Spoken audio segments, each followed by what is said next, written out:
Cool. All right, it's Srini, the host and co-founder of Blogcast FM, and I'm here at Blog World New York 2012, and I am speaking with Manny Puentes, the director and CTO of technology at Lijit. How's it going? It's going great.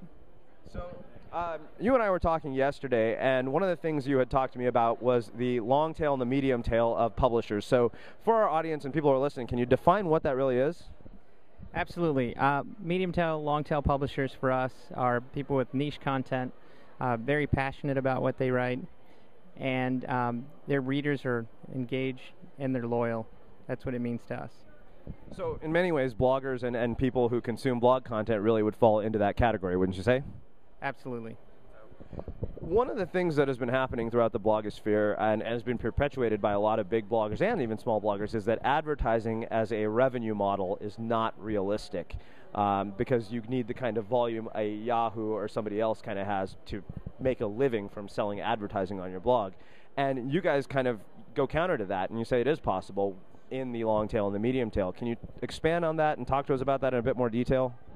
Yeah, absolutely. I mean, I think a lot of it's being brought to the surface because of technologies that have come about. So there's big data platforms. There's a lot of ways that we aggregate smaller sites through semantic analysis. So basically, think about that as we go and we crawl sites and we understand the content on their site, and then we find a lot of sites that have the similar content, and we bucket that content and we surface all that to marketers. And so the idea is that we're trying to lift CPMs through gathering all of that information and passing that to the advertisers and to get them what they're looking for, and they are actually going to pay higher premiums for that. Now, based on that, is it realistic for, say, an early stage blogger or somebody who just started who may not have, the engaged or loyal audience you're talking about, or even, because these days a small audience is 500 to 1,000 subscribers. Let's say somebody has just started and that they're not getting insane amounts of traffic. Is it realistic for them to even think it's a possibility to make a living with something like advertising on their blog? Yeah, absolutely. I mean, I think a lot of it is using the distribution channels like Twitter to grow your basically your reach, and using Facebook and using all of those distribution channels and basically links back to your site. And the idea here is that if you get higher CPMs, even if you have a lower volume, there's a value to that inventory, and you can start to use that and build your brand. And once you build your brand and you start to get more audience or readers to your publication, then it just grows from there, right? I mean, everybody has to start somewhere, but I think with all the tools and technologies that have surfaced, it just makes that a lot easier. Right. Well, one final question for you. One of the other things I think that really keeps bloggers from wanting to have advertising as a revenue model is that advertising can often disrupt the user experience for a blogger. Let's say you have something like a podcast. Well, you don't want it filled with advertising and you don't want it to disrupt the listener experience, or even a blog. You don't want to be cluttered with ads.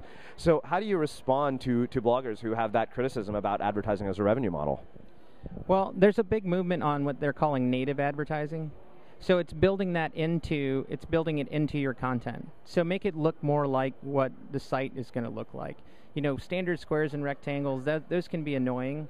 And there is a big movement, especially for brand advertisement. Advertisers, they want to see their advertising as part of the blog. And so there's going to be a big shift to native look and feel. So it's not going to be the annoying squares and rectangles. Well, I mean, I think you bring up a great point, and I think one of the things I think is interesting is I still feel as though there's sort of a disconnect between brands and bloggers, and brands don't really understand what bloggers want, and bloggers don't really understand what brands want. And I think that once that gap is really bridged, you're going to see a lot of amazing opportunities come up for people to create content. And I think part of that is understanding bloggers as people as opposed to just seeing them as a brand. My favorite example is always, I'm an avid surfer. I wish a surfboard company would come to me and say, hey, we want you to write a series on surfing and we'll send you a board. And I think as opposed to saying, hey, I just want you to put up an ad about our product. And I'd imagine, you get to deal with advertisers. How do advertisers respond to those kinds of things from bloggers? Well, I would say first and foremost, you got to find a business partner, someone that's going to help you understand your content and understand the readership, understand your reach, right? Taking all of that data and surfacing that data back to advertisers and marketers for you, helping them find a lot of sites like yours, right? And even if you have lower page views, Companies like Lijit and Federated, that's their job. They monetize the independent web, and we specialize in bringing bloggers and niche content back to marketers. So, it's just all in who you partner with, and I think Lijit and Federated companies like that are going to really do a lot for bloggers. Great. Well, Manny, thanks so much for taking the time to join us and share some of your insights with our audience. Thank you.